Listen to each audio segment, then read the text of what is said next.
বিসমিল্লাহির রহমানির রহিম। সুপ্রিয় শিক্ষার্থী বন্ধুগণ, আজকে আমি তোমাদের সাথে দশম অধ্যায়ের আর্থিক বিবরণী থেকে একটি গুরুত্বপূর্ণ অঙ্ক নিয়ে আলোচনা করব। এই অঙ্কটি ময়মনসিংহ বোর্ড 2023 সালের 1 নম্বরে এসেছিল। অঙ্কের প্রথমেই বলছে সায়রা অ্যান্ড সন্সের 2022 সালের 31 ডিসেম্বর তারিখে রেয়ামিল ও অন্যান্য তথ্য নিম্নরূপ। নিচে একটা রেয়ামিল দেওয়া আছে, এখান থেকে তোমাদের প্রশ্নটা সলভ করতে হবে। দেখো, প্রথমে প্রতিষ্ঠানের নাম সায়রা অ্যান্ড সন্স, রেয়ামিল 31 ডিসেম্বর 2022। এখানে দেওয়া আছে প্রারম্ভিক মজুত পণ্য 10,000 টাকা। প্রারম্ভিক মজুত পণ্য যাবে বিষয়তায় বিবরণীর বিক্রিত পণ্যের ব্যয়ের মধ্যে। হাতে নগদ এটা চলতি সম্পদ, এটা যাবে আর্থিক অবস্থার বিবরণের মধ্যে। ব্যাংক জমা এটাও চলতি সম্পদ। বেতন পরিচালন ব্যয় এটা বিষয়তায় বিবরণের মধ্যে যাবে। বিজ্ঞাপন এটাও পরিচালন ব্যয়। এরপর দেওয়া আছে ক্রয় ও বিক্রয়। ক্রয় দেওয়া আছে 20,000 টাকা, বিক্রয় দেওয়া আছে 40,000 টাকা। ক্রয় যাবে বিক্রিত পণ্যের ব্যয়ের মধ্যে, আর বিক্রয় যাবে নিট বিক্রয়ের মধ্যে। এরপর দেওয়া আছে পাওনাদার 50,000 টাকা, এটা চলতি দায়। সাধারণ সঞ্চিতি এটা আর্থিক অবস্থার বিবরণীর মালিকানা সত্ত্বের সাথে যোগ হবে। মূলধন এটাও মালিকানা সত্ত্বের মধ্যে যাবে। প্রাপ্ত বাট্টা এটা অন্যান্য আয়ের মধ্যে যাবে। প্রাপ্ত কমিশন এটাও অন্যান্য আয়ের মধ্যে যাবে। শিক্ষানবিশ সালামি এটাও অন্যান্য আয়, অর্থাৎ অপরিচালন আয় এগুলা। দেখো, নিচে সমন্বয় দেওয়া আছে, অন্যান্য তথ্য, অর্থাৎ এটা সমন্বয়। সমন্বয়ের কাজগুলো মনে রাখবা, সর্বনিম্ন 2 জায়গাতে কাজ হবে, অর্থাৎ একবার বিশদায় বিবরণীতে আর একবার আর্থিক অবস্থার বিবরণীতে কাজ হবে, তবে সর্বোচ্চ 4 জায়গাতেও কাজ হতে পারে। দেখো, প্রথমে সমন্বয়ে বলছে সমাপনী মজুত পণ্যের মূল্য 30,000 টাকা। এটা একবার বিক্রিত পণ্যের ব্যয় থেকে বাদ যাবে, আবার আর্থিক অবস্থার বিবরণীতে চলতি সম্পদের মধ্যে যাবে। বেতন 5,000 টাকা বকেয়া আছে, এটা পরিচালন ব্যয়ের বেতনের সাথে একবার যোগ হবে, আর একবার চলতি দায়ের মধ্যে যাবে, অর্থাৎ আর্থিক অবস্থার বিবরণীতে চলতি দায়ের মধ্যে যাবে। এরপর 3 নম্বর সমন্বয়ে বলছে বিনামূল্যে পণ্য বিতরণ 8,000 টাকা, যেটা হিসাবভুক্ত হয়নি। তাহলে এটা বিজ্ঞাপনের সাথে একবার যোগ হবে, আর একবার ক্রয় থেকে বাদ যাবে। তাহলে এটা বিজ্ঞাপনের সাথে একবার যোগ হবে, আর একবার ক্রয় থেকে বাদ যাবে। 4 নম্বর সমন্বয়ে বলছে ক্যাশ বাক্স থেকে 5,000 টাকা চুরি হয়ে গেছে, এটা হচ্ছে বিবিধ ক্ষতি, এটা অন্যান্য ব্যয়ের মধ্যে যাবে, আর একবার আর্থিক অবস্থার বিবরণীতে নগদ থেকে বাদ দিতে হবে। দেখো, প্রশ্ন বলছে সায়রা অ্যান্ড সন্সের বিজ্ঞাপনের পরিমাণ নির্ণয় করো। তাহলে এখানে 3 নম্বর সমন্বয়ে বলছে বিনামূল্যে পণ্য বিতরণ, এটাও বিজ্ঞাপন, এটা বিজ্ঞাপনের সাথে যোগ হবে। আর রেয়ামিলের ভিতরে একটা বিজ্ঞাপন দেওয়া আছে, এটার সাথেও এটা যোগ হবে। এরপর বলছে সায়রা অ্যান্ড সন্সের মোট মুনাফা বা ক্ষতির পরিমাণ নির্ণয় করো।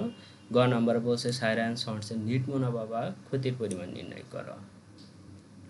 এখন আমরা ক নম্বরের অ্যান্সার দেখব, বলছে বিজ্ঞাপনের পরিমাণ নির্ণয় করতে।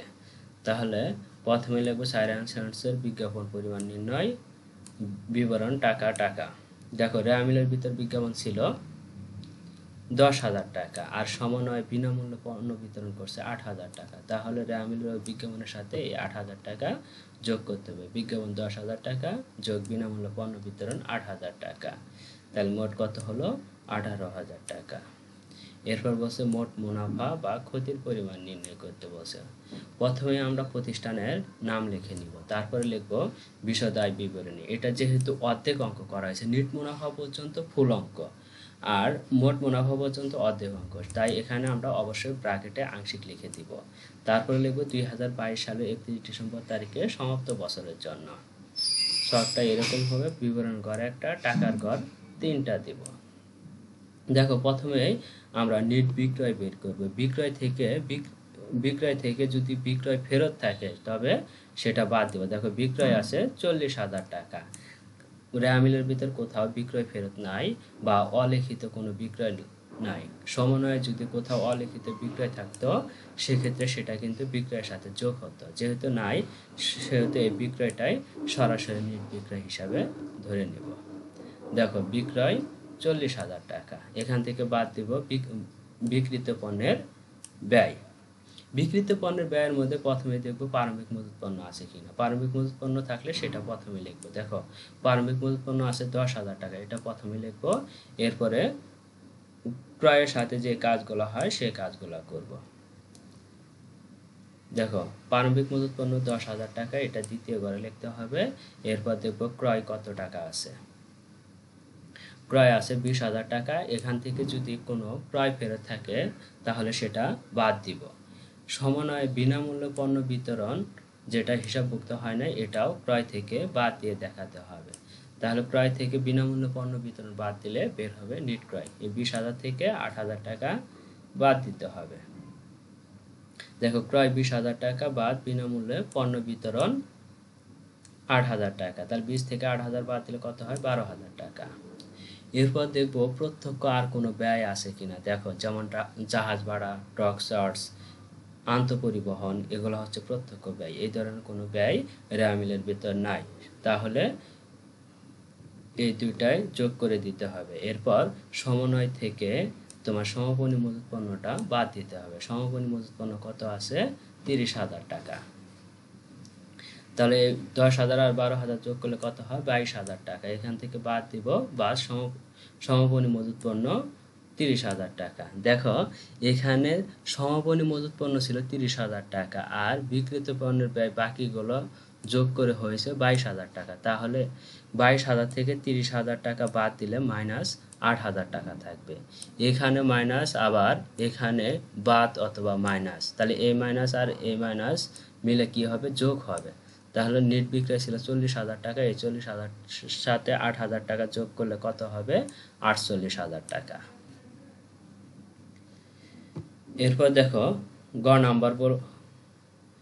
গ নাম্বারে চাইছে সায়রা অ্যান্ড সন্সের নেট মুনাফা বা ক্ষতির পরিমাণ। নেট মুনাফা বা ক্ষতির পরিমাণ নির্ণয় করতে হবে। এটাও খ নাম্বারের মতোই শখ। প্রথমে সায়রা অ্যান্ড সন্স, এটাও যেহেতু আংশিক, মোট মুনাফা পর্যন্ত খ নাম্বারে করা হয়েছে, বাকি অংশ গ নাম্বারে চেয়েছে 2022 সালে 31 ডিসেম্বর তারিখে সমাপ্ত বছরের জন্য। ছকটা খ নম্বরের মতোই হবে, বিবরণ টাকার গড় 3টা। তাহলে প্রথমে লিখব মোট মুনাফা, এটা খ হতে পেয়েছি, খ হতে প্রাপ্ত কত টাকা? 48,000 টাকা। এরপরে এখান থেকে বাদ দিব, বাদ পরিচালন ব্যয়। দেখব রেওয়া মিলের ভিতর পরিচালন ব্যয় কোনটা কোনটা আছে। প্রথমে আছে বেতন, বেতনের সাথে সমন্বয়ের কাজ আছে। বিজ্ঞাপন, এটার সাথে সমন্বয়ের কাজ আছে। পাওনাদার, সাধারণ সংস্কৃতি, আর কিছু নাই, এই দুইটাই আছে। তাহলে বেতন আছে ওখানে 15,000 টাকা, সমন্বয়ে আছে 5,000 টাকা বকেয়া। তাহলে 15,000 সাথে এই 5,000 টাকা যোগ করতে হবে। তাহলে বেতন এটা প্রথম ঘরে লিখবো। যেহেতু যদি সমন্বয়ের কোনো কাজ থাকে সেক্ষেত্রে সেই টাকাটা প্রথমে লিখতে হয়। তাহলে বেতন 15,000 টাকা যোগ বকেয়া বেতন 5,000 টাকা। 15 আর 5 যোগ করলে কত হয়? 20,000 টাকা। এরপরে আছে বিজ্ঞাপন।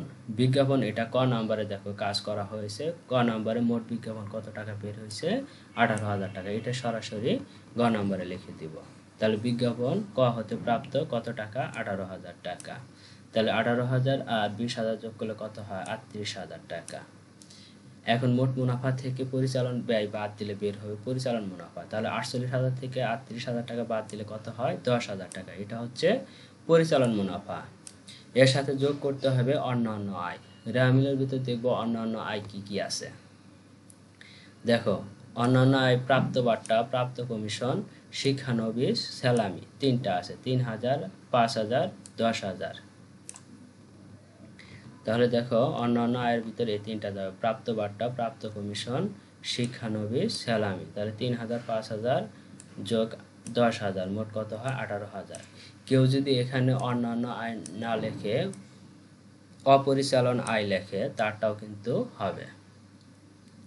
তাহলে এই 10,000-এর সাথে এই 18,000 যোগ করলে কত হবে? 28,000 টাকা। এখান থেকে বাদ দিতে হবে অন্যান্য ব্যয়।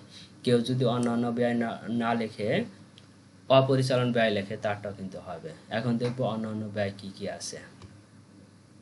দেখো, রেওয়া মিলের ভিতর কোথাও অন্যান্য ব্যয় নেই, শুধু সমন্বয়ে একটা অন্যান্য ব্যয় আছে। সেটা হচ্ছে ক্যাশ বাক্স থেকে 5,000 টাকা চুরি হয়ে গেছে। এটা হচ্ছে বিবিধ ক্ষতি, এটা অন্যান্য ব্যয়ের মধ্যে যাবে। দেখো, তাহলে বিবিধ ক্ষতি কত টাকা? 5,000 টাকা। এখন এই 28,000 থেকে 5,000 টাকা বাদ দিলে কত হবে? 23,000 টাকা। তাহলে নেট মুনাফা কত হলো? 23,000 টাকা। আজকের এই অঙ্কটা অনেক ছোট ছিল এবং অনেক সহজ ছিল। এই অঙ্ক কোথাও বুঝতে যদি তোমাদের অসুবিধা হয় তাহলে অবশ্যই কমেন্ট করে জানাবা, আমি অ্যান্সার দেওয়ার চেষ্টা করব ইনশাআল্লাহ।